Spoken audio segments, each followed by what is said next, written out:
Bonjour et bienvenue dans le podcast qui vous aide à améliorer votre quotidien. Je suis Virginie, coach et hypnothérapeute.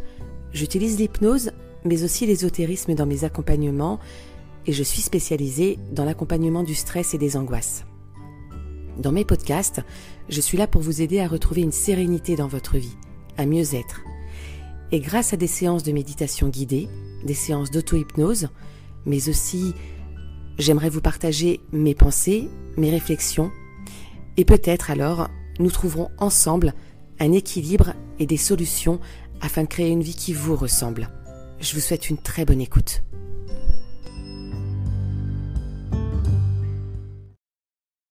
Bonjour à tous et bienvenue sur le podcast Esprit Libre, le tout premier épisode de la saison 2. Je suis heureuse de vous retrouver pour ce nouvel épisode. Un épisode avec lequel je ne vais pas me faire que des amis, je pense, car on va aborder des sujets de dev perso qui divisent.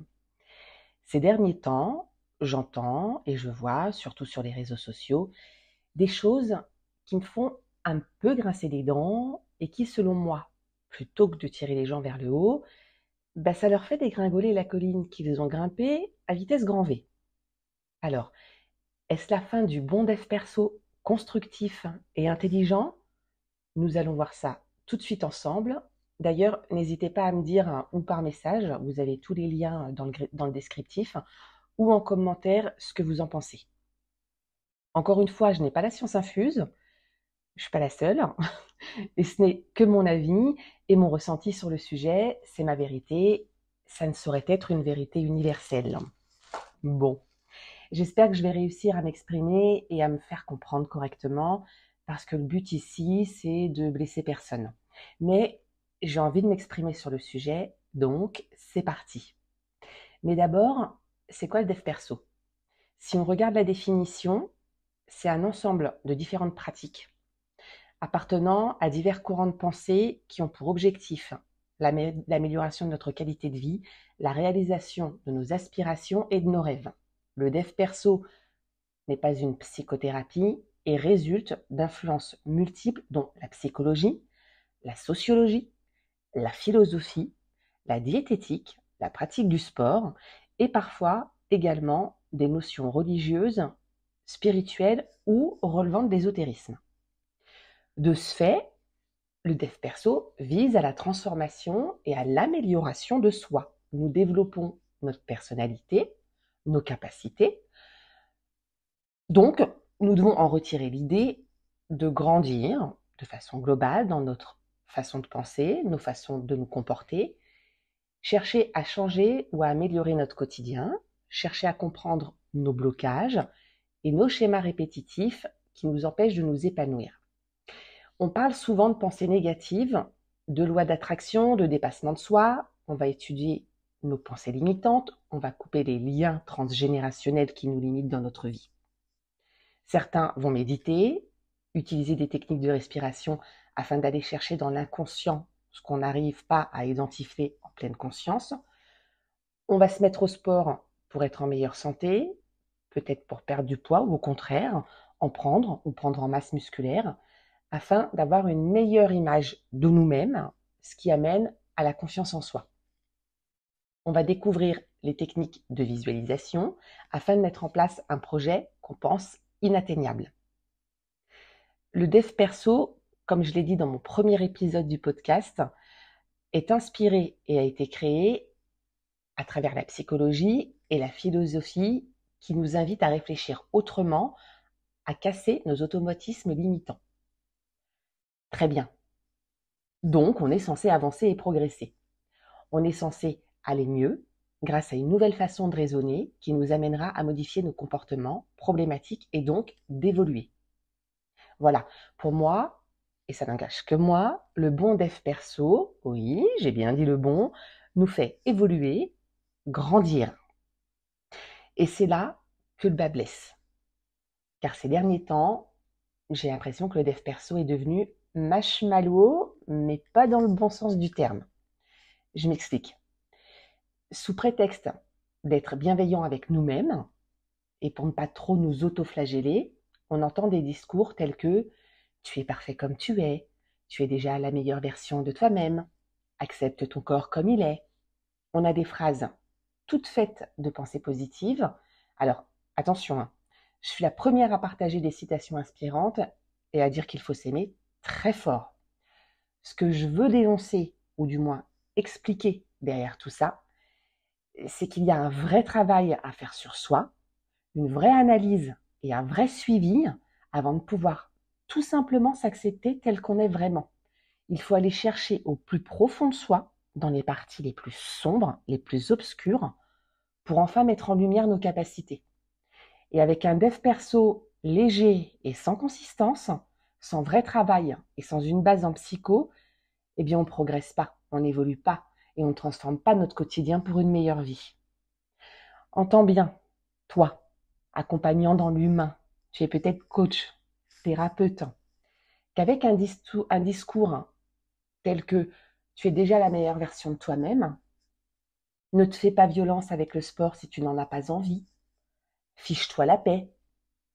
Eh bien, les gens qui ne font pas de travail sur eux n'en feront probablement jamais avec un discours pareil.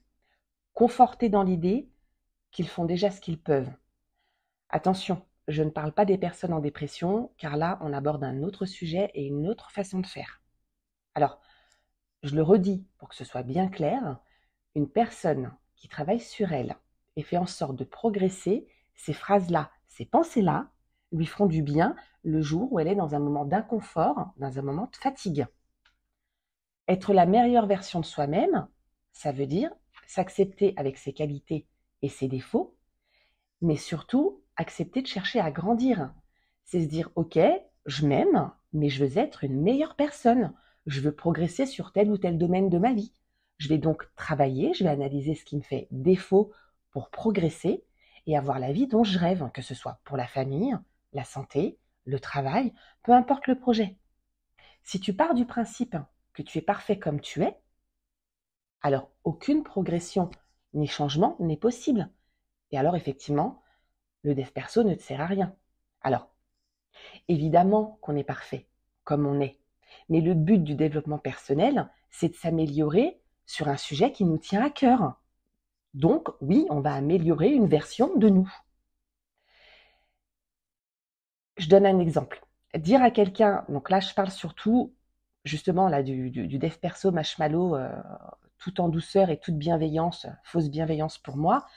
Dire à quelqu'un qui est en surpoids ou au contraire qui a besoin de prendre du poids, tu es parfait comme tu es, alors que sa santé se détériore et que sa vie est peut-être en danger, eh bien c'est hyper dangereux et irresponsable de la part d'un accompagnant. Je suis désolée, je vais peut-être vous choquer, mais à un moment donné, à trop te foutre la paix et à rester ton joli fessier posé sur le canapé, à t'anesthésier le cerveau et à manger tes émotions, ne viens pas t'étonner de ne pas progresser et ne pas réussir à changer de vie. Car oui, à un moment donné, il faut se bouger le cul. Non, le dev perso, ce n'est pas le monde des bisounours. Oui, ça bouscule. Oui, ça fait mal à l'âme et au corps. Mais n'oublie pas l'enjeu qu'il y a derrière, qu'il y a au bout. C'est un mieux-être qui t'attend si tu décides de te faire un peu violence. J'entends déjà les grands cris. Ah, on n'est pas obligé de se faire violence tout de suite. Pourquoi se faire du mal? On peut le faire en douceur. Bah non, je suis pas d'accord. Parce que d'aller travailler sur soi, d'aller chercher des choses pour se faire progresser, ça vient nous bouleverser un petit peu. Ça nous met en travail, forcément. Par contre, si ta vie est bien comme ça, hein, et tu en as tout à fait le droit, alors le dev perso n'est pas fait pour toi. Je vais prendre l'exemple des injonctions. On nous dit c'est pas bien. On le voit partout, le il faut, je dois, c'est pas bien. Encore une fois, alors oui, c'est pas aidant pour une personne qui fonctionne en étant beaucoup dans le contrôle. Elle se donne assez d'injonctions comme ça, cette personne-là. Alors, ça lui déclencherait, oui, des angoisses. Par contre, c'est un bon coup de pied au cul pour celui qui reporte toujours au lendemain par fainéantise. Car du coup, là, le cerveau, lui, avec le je dois, il faut, le cerveau, il entend et comprend une obligation. Et du coup, ça pousse à l'action. Donc, c'est plutôt une bonne chose, on en a besoin aussi. un petit peu de ces injonctions. Alors, bien sûr, je ne suis pas en train de dire qu'il faut être rigide tout le temps. Il faut savoir s'écouter. La bienveillance envers soi, c'est faire l'effort au moment propice et se fiche la paix à un autre moment tout aussi propice. Alors, si tu penses que tu es parfait tel que tu es, et tu en as le droit, oui, on est parfait, mais on peut toujours s'améliorer, ce n'est nullement un jugement de valeur de ma part, et donc que tu es déjà la meilleure version de toi-même, que tu n'as rien besoin d'améliorer chez toi, eh bien continue ce que tu fais. Et par contre, si au contraire tu as envie de progresser et d'évoluer, alors accepte que le développement personnel peut parfois être inconfortable. Je te l'accorde, c'est pas facile de savoir où se diriger, par quoi commencer. Quand on commence l'ascension de son développement, on voit, il est vrai, tout et son contraire, surtout sur les réseaux. D'ailleurs, certains coachs, pour embrayer là-dessus, ou thérapeutes, qui ont utilisé certaines techniques, reviennent dessus sous prétexte non, finalement ça ne fonctionne pas. Voilà, ils vont prétendre que certaines techniques qu'ils pratiquaient avant ne fonctionnent pas en réalité. J'ai entendu l'autre jour une coach qui disait que la visualisation, donc elle pratiquait auparavant, finalement non, ça ne fonctionnait pas. Elle vantait les mérites d'une autre pratique, une pratique de respiration, et servait donc du coup de ce discours de la dévalorisation de la visualisation pour mettre en avant ces nouvelles techniques. C'est une approche très commerciale, mais qui n'est pas vraie, pas tout à fait, en tout cas concernant la visualisation, car effectivement, la visualisation sans projet concret aura ses limites. Par contre, si elle est mise en place dans une routine avec une vraie technique de préparation du cerveau, comme font les grands athlètes, alors là oui, je vous garantis des résultats. Je vous invite à lire le livre de Charles Duhigg, La boucle des habitudes, qui explique très bien l'importance de la visualisation chez les sportifs de haut niveau. Où je voulais en venir, juste pour parler justement du développement personnel, un peu n'importe quoi, n'importe comment, c'est que certains coachs, pour vous vendre leur accompagnement, ils reviennent sur des choses qu'ils ont déjà pratiquées, qu'ils vous ont déjà vendues, pour vous vendre un nouveau truc qui, paraît-il, fonctionnerait mieux. Ouais, c'est une technique. C'est une technique. En tout cas, concernant la visualisation, quand on a un vrai objectif, qu'on met en place ce qu'il faut, donc on pose l'objectif, c'est un peu la loi de l'attraction, hein. On pose l'objectif et tous les jours, on va les répéter, les mêmes actions, que ce soit dans sa tête, dans ses gestes, comme un sportif de haut niveau. Et on va répéter ça tous les jours et, mis bout à bout, toutes ces petites actions, eh ben, on va arriver à notre fameux objectif. Alors, encore une fois, hein, on voit des coachs, des pseudo-thérapeutes sans réelle formation, sans connaissance psychologique, ni fonctionnement du cerveau, balancer des choses toutes faites et sans fondement. Et encore une fois, si vous êtes accompagné, si vous faites des efforts pour améliorer votre personne et votre vie, ces phrases-là, sois bienveillant envers toi, tu es parfait, fiche-toi la paix, viendront renforcer le travail que vous faites sur vous. Par contre, si vous lisez ça sans réelle connaissance et sans réelle envie de changer ou de modifier quelque chose chez vous, elles vous tireront vers le bas, hein. Quelqu'un qui a déjà du mal à se mettre au sport alors qu'il en a besoin pour sa santé, il entend « Non, non, mais c'est très bien, t'es pas obligé, te fais surtout pas mal à l'âme, te fais pas mal au corps, te fais pas mal à la tête, hein. C'est pas bon pour toi ?» Super, super. Ah ouais, on l'aide beaucoup là, la personne. On l'aide vachement. Non, je suis pas d'accord. Alors, en plus, d'ailleurs, en ce moment, c'est la mode, en parlant de se faire mal au corps, c'est la mode façon New Age, des thérapies rapides, avec des techniques de respiration. Je ne vais pas nommer le nom parce qu'il y a quand même des accompagnants, des thérapeutes qui le font très bien, donc on ne va pas mettre tout le monde dans la même case. Alors, ces respirations, elles te font rentrer dans une espèce de transe. Là aussi, avant la pratique, il y a une étude psy et santé, ça peut être bénéfique. S'il y a une étude psy et santé, ça peut être bénéfique, mais je trouve qu'on ne prévient pas assez des dangers, car tout le monde ne peut pas pratiquer ces séances de respiration intense, et ce n'est ni plus ni moins qu'arriver à un état modifié de conscience, donc de l'hypnose. Et ça peut se faire en douceur. On peut l'obtenir de manière très douce. On n'a pas besoin de se mettre dans des états pareils de secousses parfois violentes du corps pour faire une introspection. Alors c'est vrai que c'est plus impressionnant de tressauter dans tous les sens et aussi, comme je l'ai dit, plus rapide pour accéder à certains blocages, mais ça attire surtout des personnes qui ont besoin de voir des résultats immédiats et très physiques. Le côté visuel fait qu'on a l'impression d'avoir réellement sorti quelque chose de nous, mais je le rappelle, ça peut être dangereux psychologiquement et physiquement si on n'est pas bien accompagné. Faites très attention. Avec qui vous faites ça? La plupart du temps, le thérapeute fait ça en groupe et à mes connaissances du dossier médical de ses clients, je ne dis pas que ça ne fonctionne pas, hein. J'insiste. Je dis que si vous ne faites pas un travail sur vous en profondeur, les effets de ce genre de thérapie ne dureront pas. Tu l'auras compris, tout au long de mon discours, je ne suis pas OK avec le dev perso incompétent et abusif qui promet des résultats immédiats sans réel engagement de notre part. Quand on accompagne une personne, on doit avoir connaissance de l'être humain et du cerveau, au moins un minimum. Derrière chaque discours, le mien est compris, hein, cherche à voir plus loin, à voir ce qui pourrait te correspondre à toi. Tout n'est pas réalisable pour tout le monde.